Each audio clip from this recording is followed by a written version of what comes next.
Good morning, good afternoon, good evening, Brian.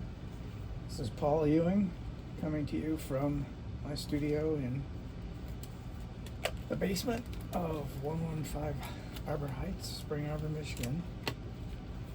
Putting on my gloves to keep the cadmium and other heavy metals out of my circulatory system. And today I'm going to work from this underpainting here, which is very crude. I noticed in looking at the sketch even that these trees are on more of an angle. So I've penciled in some lines, some directional lines to, when I apply the overpainting in thick impasto, that the trees will be oriented more in this direction. This line is about right here. The first thing I'm going to do is I'm going to paint in a white strip here for the waterfall. And I'm going to build the entire composition around that. So hopefully that will get it right. I'll probably start here in the distance with the background and probably a ultramarine wash over the top of what I've already got. The colors I'm using today, the hues I'm using are burnt umber, my favorite shade of green here. I discovered this by accident. Also viridian green, cadmium yellow light, burnt sienna. Where's my tube of burnt umber? I'd like to be more organized than I usually am.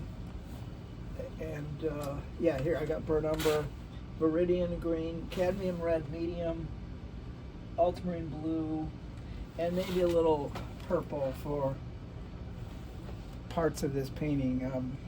So I look at the Wombo version, there's some light purple in here. So I use a paper for palette.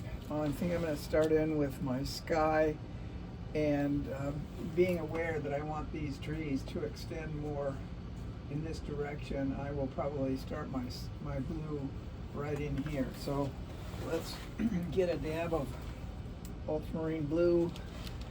Also, I may use ultramarine blue to build up the water here on the dark side. Something I like about my underpainting is you can see easily that the left side is darker than the right side, and that's just as it should be, because the lighting is over here, and this is in sort of a gentle shadow. So I think that helps. I could do more underpainting, but I'm going to try to paint directly from the final Wombo image. I'm adding some glazing medium here for the blue sky, and I'll mix that up. I've got my palette knives here, my brushes here, so everything is pretty easy to reach in this little cabinet, which you can't see, it's off your screen. So let's start in on this, and I will try to keep up a continuous pattern like Dana is so good at as we move along. I've tried to separate out the paints I'm not going to use from the ones I am going to use, so that should eliminate a lot of confusion. I have my coffee here. I'll take a little coffee break before I start in. Okay, so ultramarine blue wash or glaze for the top. All right, here we go.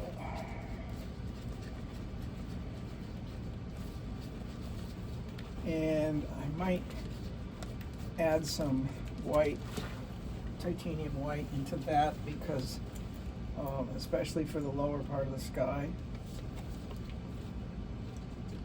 Sometimes I work two glazes at the same time.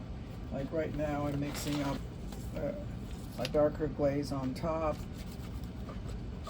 and whoops, that's getting a little too light, but it's always easier to go darker.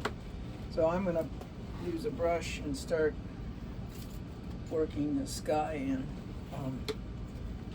This brush is practically wrecked, but I'm wondering if there's a place in painting for using wrecked brushes for starting out something like this here. This brush is practically totally stiff, but in a way that gives me kind of a unique control over what I'm laying in here. And this canvas is very dry, so I will be painting over what you see here. And at this point, I think I'll go in and edge out the sky in the distance with the white, with a whiter. I think I'll even mix in some more white to make that even paler there. For gradations, I'm going to sort of wipe my brush clean and maybe bring some of this down. And that's not really working very well. I think I need a clean brush, so I'll use this brush. And it's dries so quickly that it's hard to work with.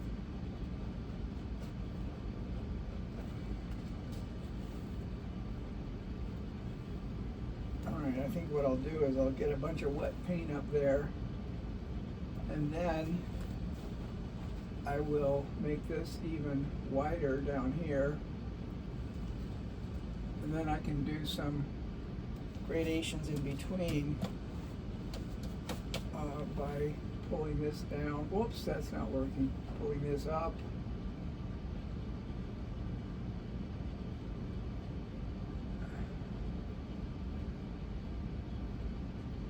And maybe with some darker blue.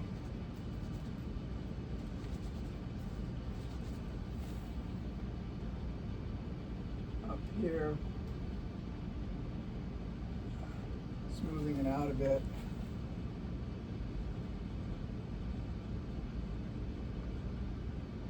I'm aware of the directionality of my strokes being an important factor now, especially since you mentioned that, Brian.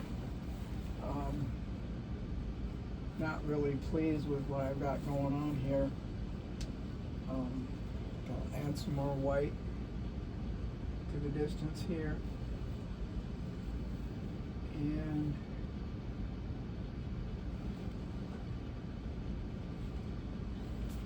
maybe work that white in with a different brush. I like the flat brushes for some reason that I don't quite understand more than the round brushes. And I don't know if that's a quirk of mine, but for some reason, that's a little bit too splotchy of a white. I'm trying to get some kind of gradations in here, and I might, instead of worrying about it, just leave this the way it is and then come back to it with another layer. But there I've got something of the sky going on. And I think we've mentioned in class, well, I know what's very important is I want to make the waterfall that we've worked so hard on, you and me. I want to make the waterfall, I want to make it very clear in this version where that waterfall is. So I'm going to block out with a white glaze, I'm going to block out the waterfall.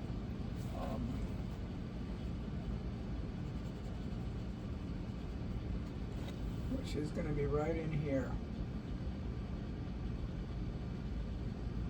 And then later on, you can see where I've made pencil marks to delineate the waterfall. and I will be correcting over here to allow for this better positioning of the waterfall. It means I'm going to have to extend these rocks over this way. Also, I need to make the angle, as I said earlier, but I'm going to make the angle of these trees much more radical, because that's the way they are in the Wombo version. I think I may do the background with some dioxazine purple. My palette system is not very good. As you can see here, I waste a lot of paint, and I probably will figure out a way eventually not to be so wasteful, because that's a problem. Okay, I have a sink with some water in it, and I'm going to use a fresh piece of paper. And I think for that background there, I'm going to use a little purple in this area right here, and maybe over here, just to maybe. And this time I'm going to apply just a teeny bit of purple to my palette. Maybe I can get it right this time and not waste so much. Part of me wants to mix a little red in with that purple, because that's what I'm seeing in the Wombo version. So maybe just a teeny dab of red as I work my way towards a background. Oh, too much red, way too much red. It comes out of the tube a little bit faster than I'd like, even when I keep tabs on my tubes and put the caps back on. You're probably seeing the back of my head, which isn't too cool, but the main thing is you can see, I think pretty clearly, you can see the painting I'm working on, and I actually like parts of this. I think that when I put some blue over this and brighten up this area, I think it may start to come together. So, and if it doesn't, I can consider, if this finished version fails, today is Monday, if this version fails, I can think of it as a first draft, which is exactly what happened last module, when I started a painting and got to a point where I realized that it failed, and then I started a new one, and I think the fact that I had failed in my first attempt helped inform me to make a successful second version. So just like in writing, you sometimes do a first draft. I think that can happen in painting too. Definitely happens. All right, I'm mixing just a teeny tiny dab of red into my dioxazine, however you pronounce it, purple. And let's see, this is glazed. That's way too dark, so I'm going to add some white, titanium white to it. Hi, Brian, I can see you now. All right, so yeah, I think a thin purple wash with a dab of red in there will work for the sort of middle distance that's forms a shape here, kind of like this, and then we can see a bit of it over here. So I will try to make that as successful as I can. And I've got another stiff brush here. So let's start here again. These lines I've made for my tree extension are going to serve me well as I block in this purple haze, purple haze for the distance, and comes up to the trees over on the right. Oops, I got way too much red in on that mixture there. So let's damp that down a bit. And I wish I had saved a little more space over here, but that will be probably work. All right. And these rounded forms here come down, and then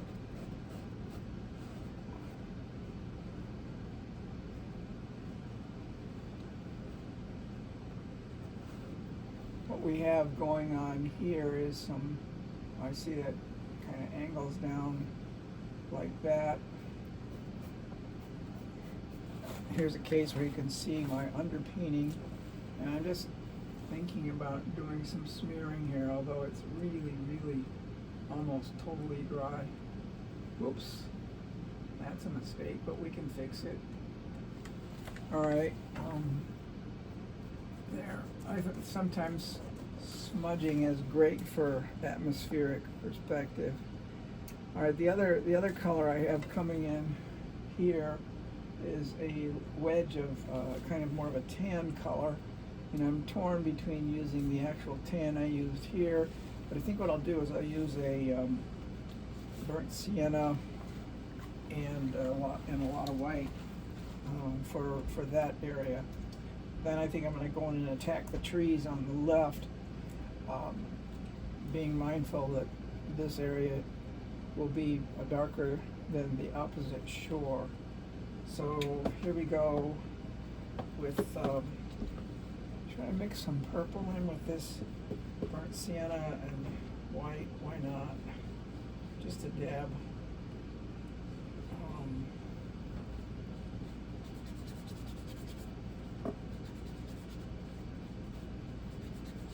Yeah, the main thing is I need it. It should be desaturated. If I've learned anything in this course, or in all the courses I've taken with you, Brian, it's the importance of a desaturated background. So here we go. Coming in, I don't know if this is going to be too dark, but or not light enough, but I'm going to make it. It's very, very desaturated at this point. I need to decide what to do with this area above the waterfall. That's critical, because this waterfall needs to stand out. But I'm going to come back to that later. And what I'm going to do now is I'm going to try to get these trees going in the direction that they should be going. And I think I will dive into my Viridian.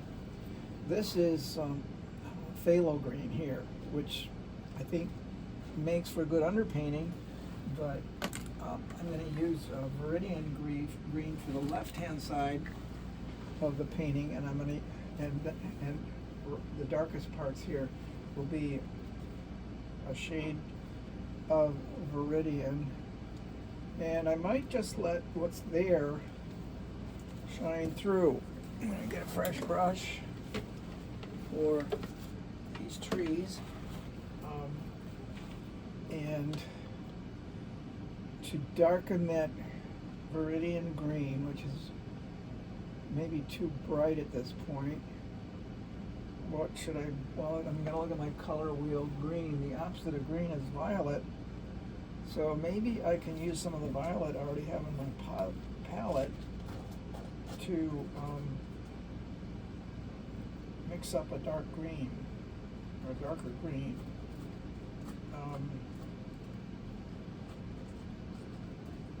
not going to need much violet to darken that rather quickly.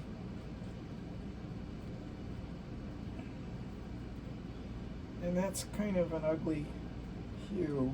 It's kind of a muddy green. Now let me put more green in it so it's less muddy, and then maybe I can work with that. Again, I can consider this process here a blocking in, and I am going to use some glazing medium. I think the more layers of glaze, sometimes the more convincing things can get. And I'm going to save this here for that bright greenish yellow that I like so much. So here goes some glaze for. I might, since there's a lot of texture involved in the trees. Well, let's see. I don't know whether maybe it's too early to add my gold impasto effect.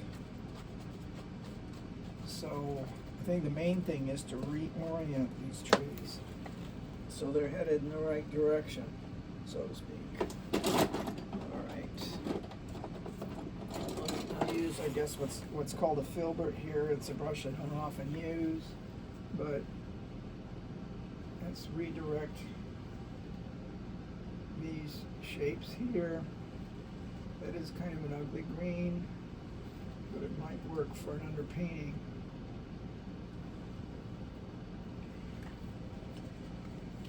Now some of these lines are horizontal, actually branching out this way, and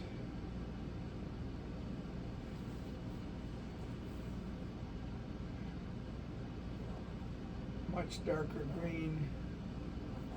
It really is an ugly color, but I can use it as an underpainting. Part of me wants to go in here with my fingers and just mix this around, making the directionality, saving some of my brights there.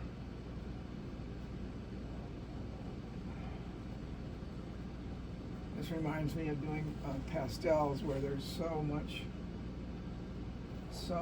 finger work, which I actually love. Pastels to me is a form of finger painting, and that might be too dark,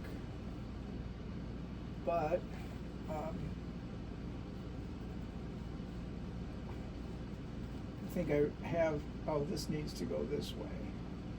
These need to be much more on an angle like that.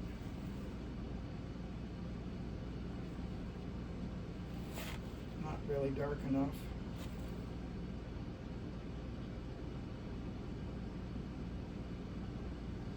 Okay, and I can come back to that when it's dry. I may actually, doing some wet on wet, play with my favorite shade of green here, and do some blending maybe right on the other wet part of this painting. Taking risks. It's every painting is, for me, it's about taking chances, trying this, like Roosevelt's New Deal. He'd try this thing. If that didn't work, he'd try this other thing. If that didn't work, he'd try another thing.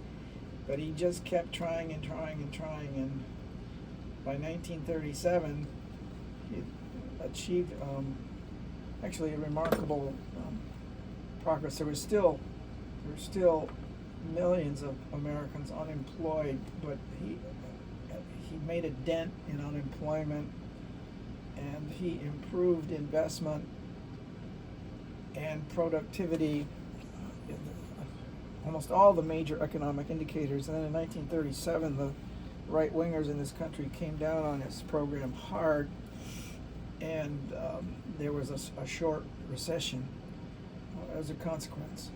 All right, I'm gonna, let's see, I wonder if I need some white in this green here. Probably do. Just put a little white in there. You can see how messy my palette is getting. So I'm going to use the palette knife. Oh, I even got some brown in there. Not cool. I'm going to scrape that out away from the color that I want, mostly.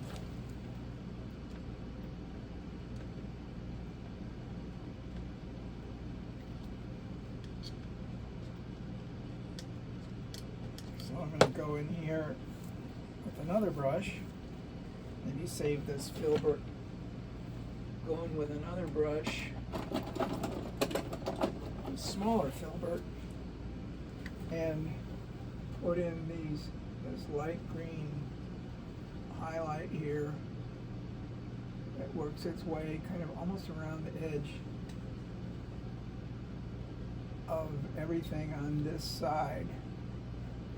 That highlight is there all the way down to where the lowest branch meets the background.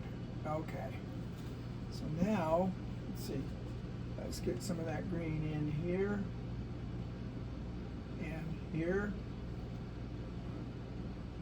I'm also seeing almost the same exact hue on the opposite side of the river. So I'm going to dab in some hints of that green over here, and I will work with those later. It's definitely there. The same bright hue is definitely on this side of the painting, and again, I'm going to bring my everything right down to that waterfall line. So let's do some, this is a very impressionistic approach.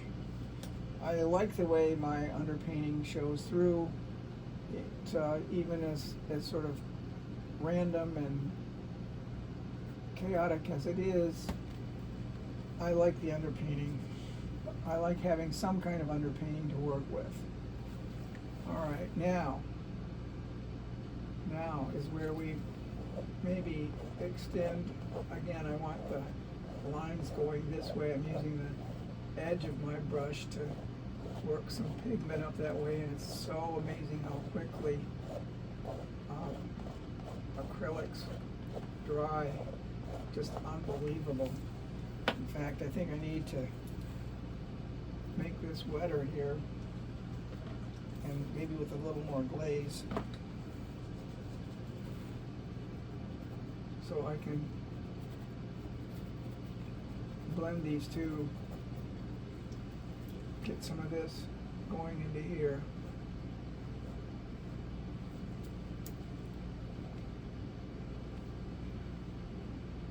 And I think the directionality thing is working for me.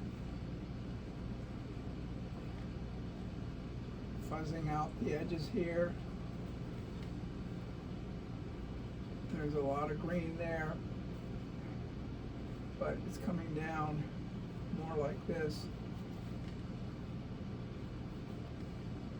And I like some of the effects I'm getting in the middle here.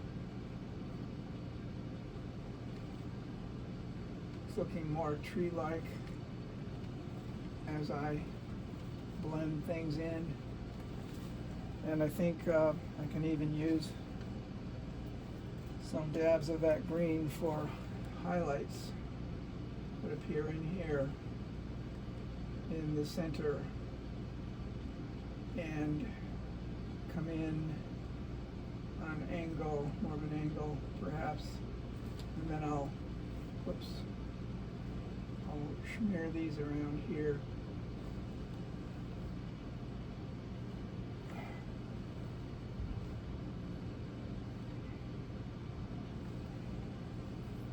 Again, I'm not totally happy with what's going on here, but at the same time, I'm not totally unhappy with it either. I think I'll leave this dark over here, maybe go back in with some of this glaze here. It's not as dark as it was. Let's get it darker.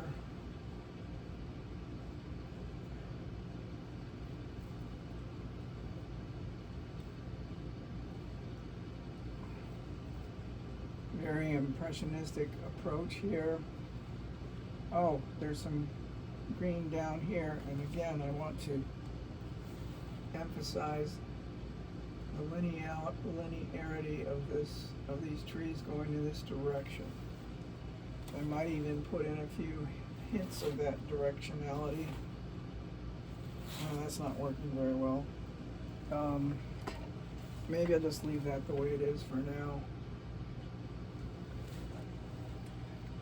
All right, stepping back, looking at things, this dark comes down more over, it drapes more over the canyon, and I want to make sure that I've got that effect going, so I think I'll leave that line there as a marker.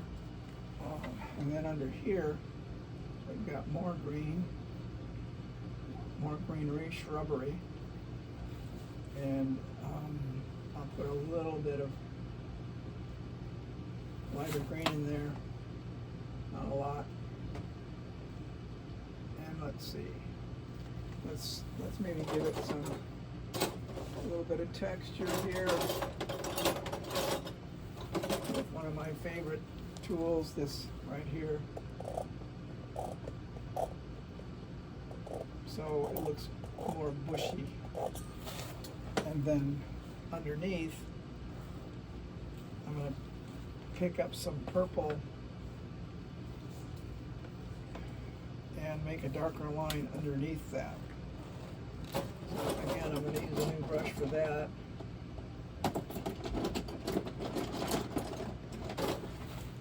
Seem to be using, oh, this is really, that brush is really trashed. It gets too trashed for, no, I can work with it. Yeah.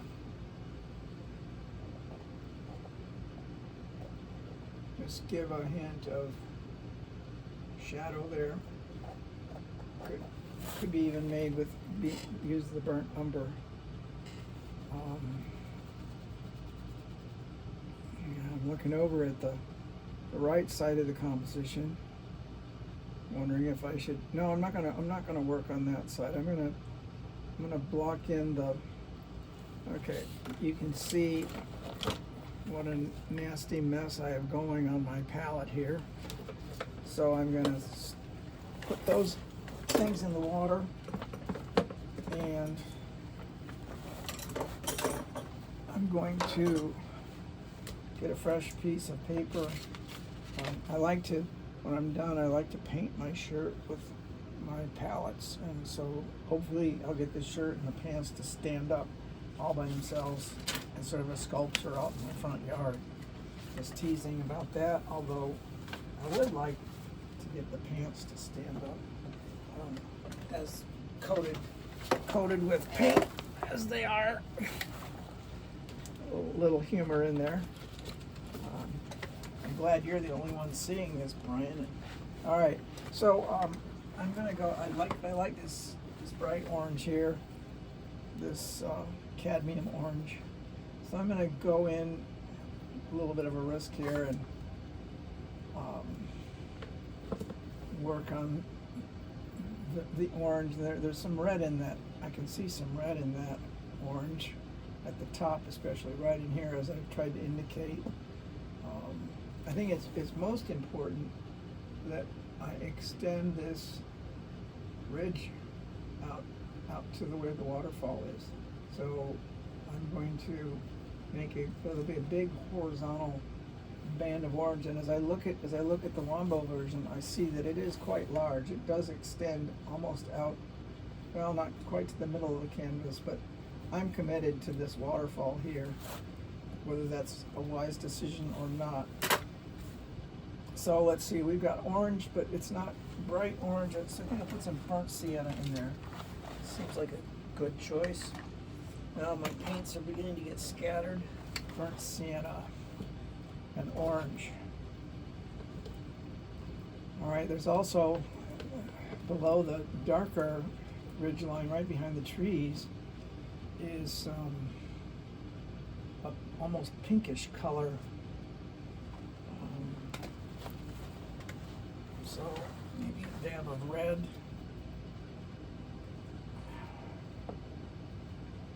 And I guess put plenty of white on the palette so I can play with some tints.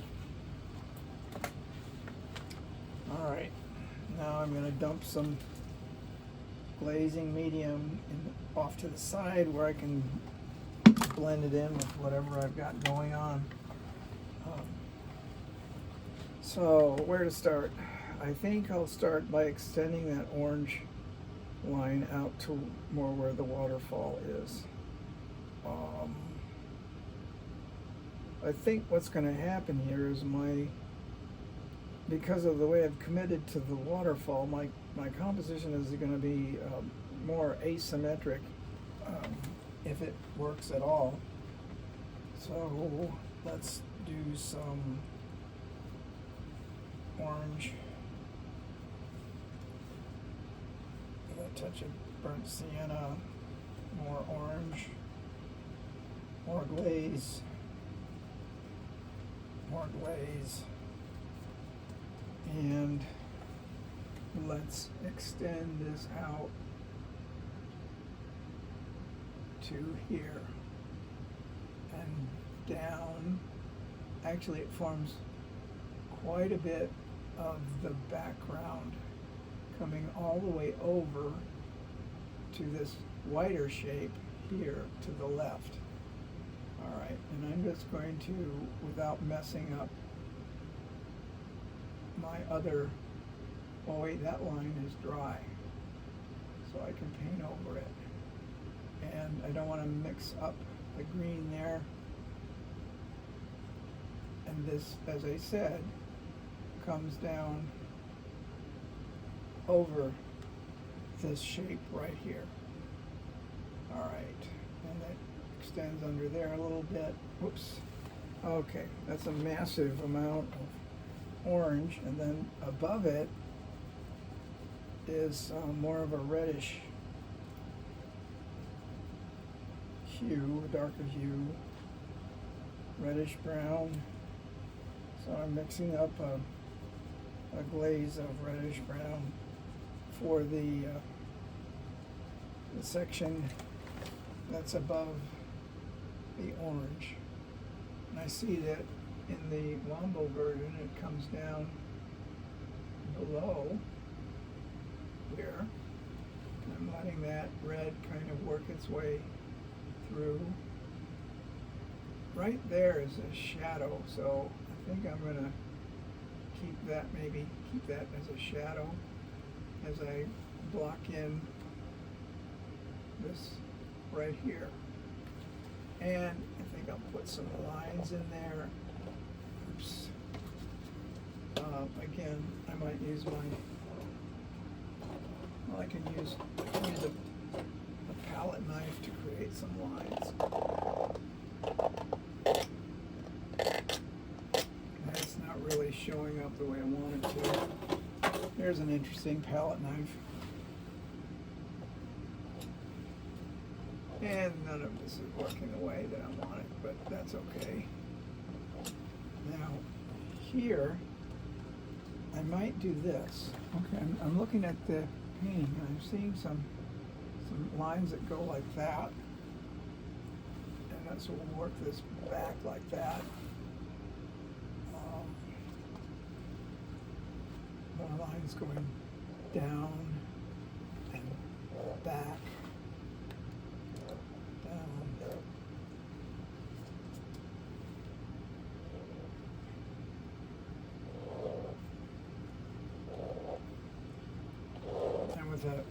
With a palette knife like this, you can overdo it very easily. The trick is to apply just enough to make things right. I'm seeing even some brighter green here, and I think I'll add a bit of that brighter green because this here is dry. So let me get my favorite green out again here and add a little touch of that to what I've got going here.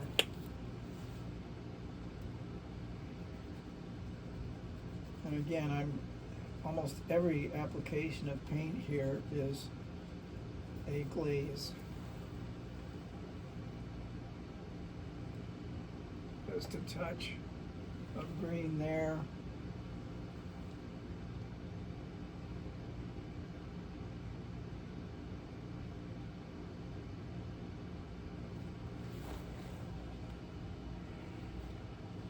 As long as I've got it mixed up on my palette, I might make it a little darker. No, that's awfully muddy. But for some of the undertones over here, some of the darker undertones underneath these bushes, I'm using a kind of mixture of burnt sienna and green.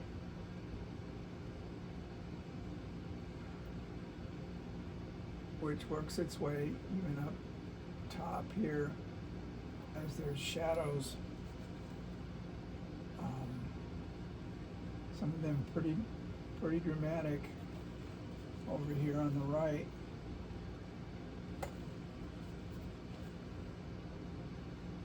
There's some verticality,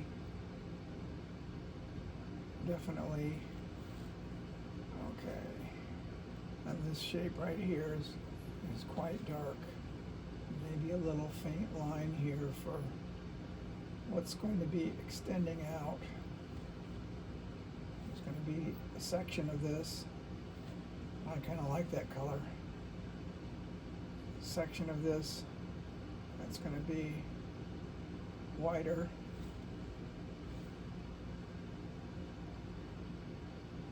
In this area here, and in this area here.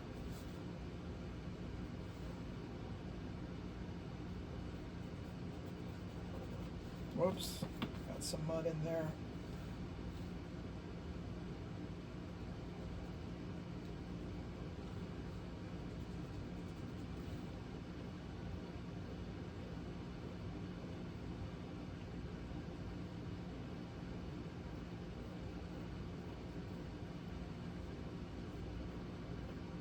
You can see how any kind of underpainting is fun to play with in terms of effects.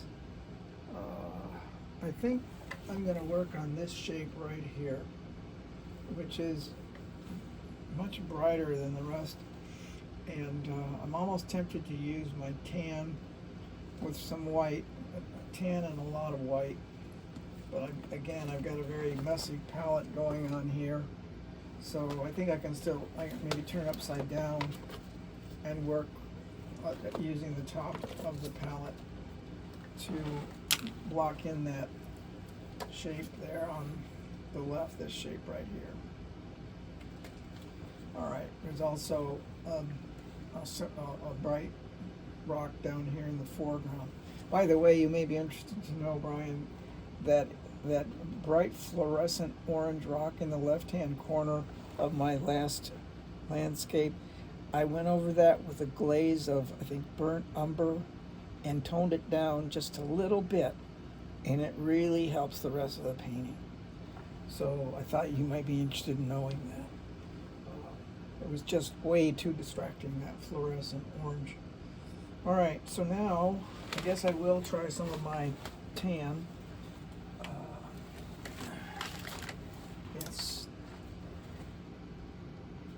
I wasn't intending to use that hue, so I set it aside, and now I'm having trouble finding it. Well, I don't have to have it. I can use burnt sienna and titanium white, and more white than burnt sienna, and work with that and my glaze. All right. Here we go. Oops, there's a wet brush on the floor. Disaster. It's got orange on it. I'll have to get the Swifter out later today and clean that up. Alright. So, let's work on this shape right here. I love those I love those lines that in that shape. I love those striations in the rock. Okay. So this is going to be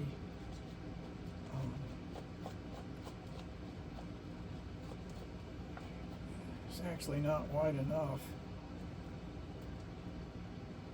So I'm going to mix up a small pillow of the brightest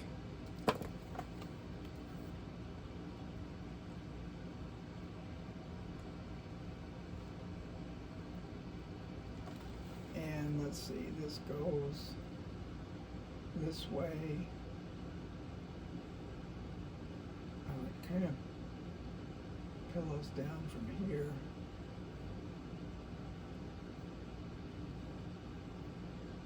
There's a little bit of greenery on top of it, so I guess I'll save room for that. And then it extends out to here. and then it gets kind of rugged here by the water's edge, and then it just kind of fades to black. Okay, and here's where I can use some burnt umber to make some of the lines clear. There's something going on here and here, and then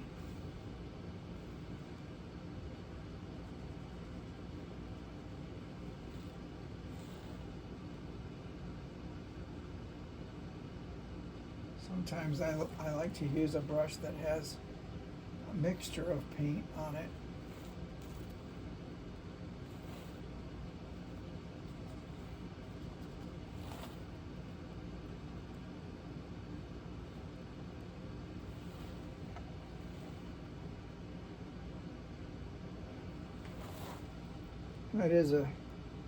It's very bright, but I think that helps to reflect what's going on.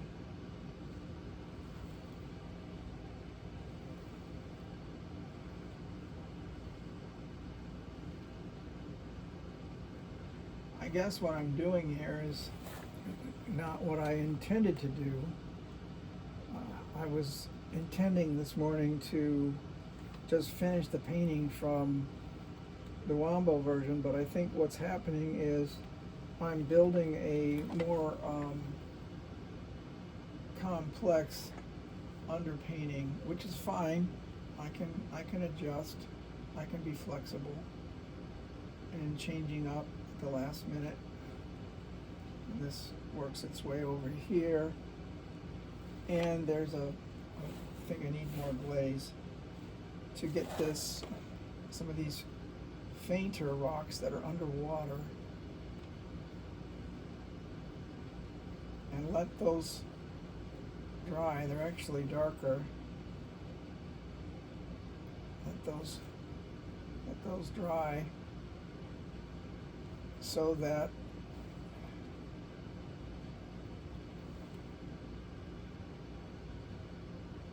when I paint over them, they'll show through. And there's some over here and here. Again, this is part of my underpainting, and some of that hue is captured in this edge over here. So let's make it so, to quote our Star Trek guy, Captain Picard or whatever his name is. Okay. All right. I think to conclude this morning's demo, I'm going to try going over this with some ultramarine blue and see what that does. I'm also, yeah, I think there's ultramarine blue that I want to put in here underneath the waterfall as well. And this line over here is going to be, I'm going to make the waterfall end here, and there'll be some blue water where there's brown here. So I think I'll pencil that in, so to speak, with ultramarine blue. And then after I do that, I think I'll call it a day. And after I lay in some ultramarine blue over what I've got here, I'll call it a day. I've got lots of paint to paint my shirt with, but I don't like to put paint on my shirt or my pants until I'm done for the day, so that it doesn't soak through to my skin.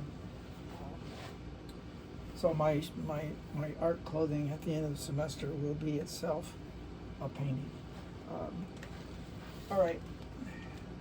That reminds me of Rausch. I think Rausch, that guy that we studied in a previous semester, he would like that. Rausch would like it.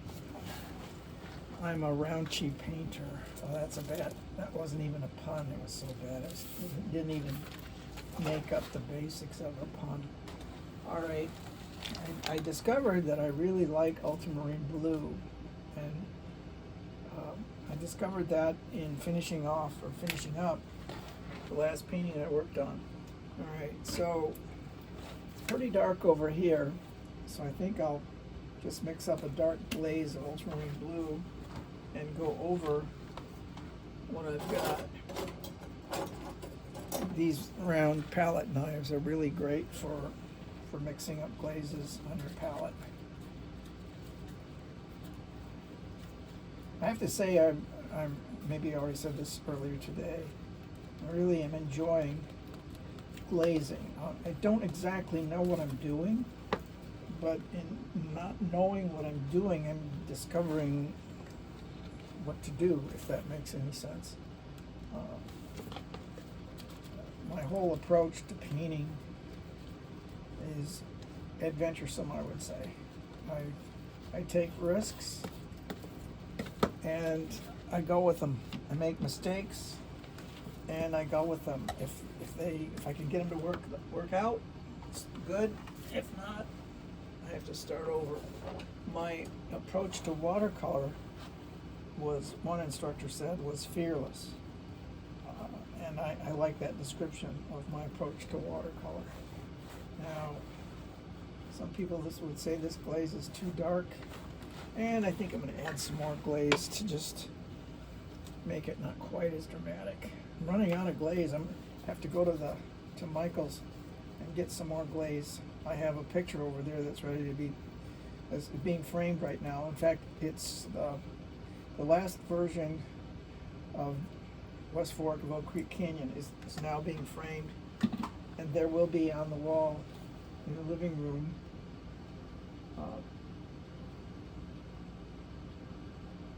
one still life of my hat, my boots. I'm now not thinking about what I'm saying. I'm thinking about the way this glaze is going to work or not work.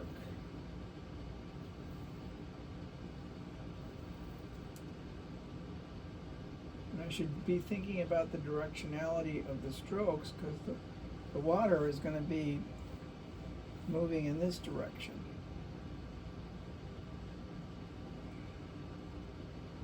Like I say, I don't know if this glaze is working for me or not, but I'm going to go ahead and use it anyway. You can see that there are some pretty definite lines from the previous glaze, which my wife wondered about whether that was going to work or not. So over here, I'm coming up to the edge of the waterfall, and this area here is going to be somewhat bluish. And there's a couple of big rocks that I want to save space for there. And this edge here will be a bluish glaze. And then I'll come in here, and I don't think I can go over my rocks quite yet, so I have to be mindful that those rocks are not yet dry enough. Wait a minute. Yeah, why not? Oops.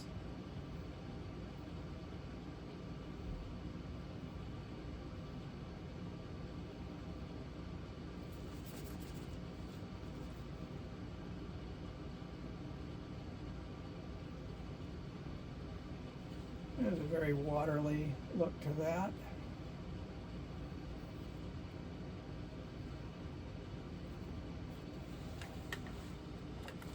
All right, I might even bring some of this blue up into here and work with it later. All right, I want to play, let's see, there's an awful lot, if you look at the Wombo painting, there's an awful lot of rocks underneath the water there.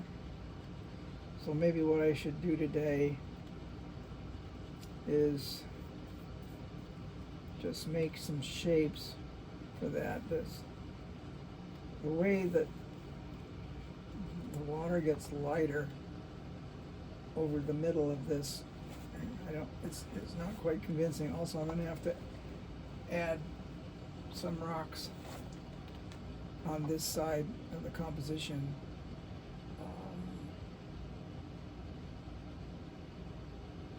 And I'm noticing that my painting is probably going to be top heavy in rocks, and that concerns me a little bit, but not too much. The kind of sad thing is I really like a lot of the spectacular effects that are going on in the water in the Wombo version, but I've left less room for that with the waterfall I've got going. Oh, this needs to be a shadow here. So I'll make a shadow there. And then this comes over more like that.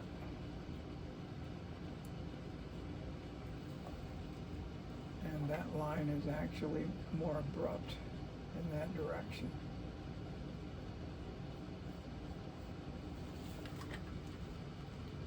So what I've got here, Ryan, is what would we call this?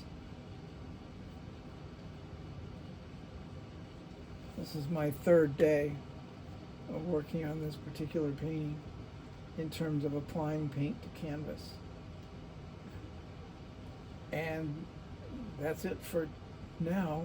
I'm going to come back in tomorrow and work on placing some rocks here,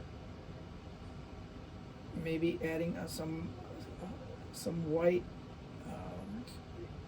a white glaze or a light green glaze over sections of this area here that are too dark.